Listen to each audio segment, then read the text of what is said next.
Head to the front lines and you can feel how hard a ceasefire will be.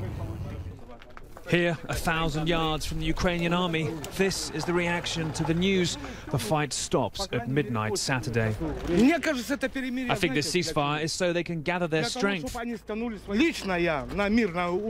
Personally, I, with these people, can't talk peace because they've killed too many civilians.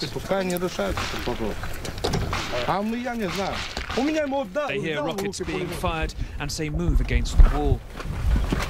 Brad's coming.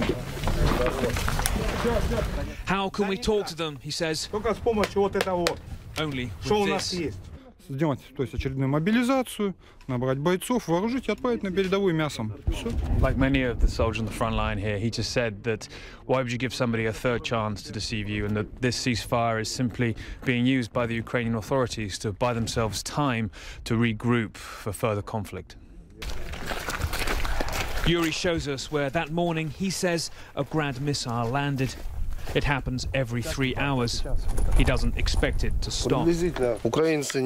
Unlikely, he says, Ukrainians don't go for ceasefires. There's no talk about ceasefire here because of how many of our women and children have been killed. So until we've freed all of the next region, we aren't going anywhere. It is a cold and distant front here, disconnected from the palatial world of the Minsk agreements. And its anger is fueled by damage already done. Another Grad hit here, killing one woman, peppering the school with shrapnel, leaving many, like her neighbor Vladimir, furious at Kiev's disregard for them. You think someone will like being called second-class people, he says, and told, get a suitcase, a train, and go to Russia?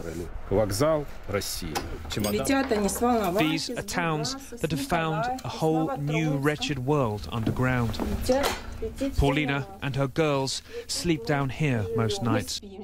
It's underground in labyrinths like these that residents barely knew existed before the shelling began, that loathing for the other side slowly grows, making it so much harder for many to imagine a future with Ukraine united as it once was. Everyone finding a space underground as a dark mood greets the ceasefire ahead.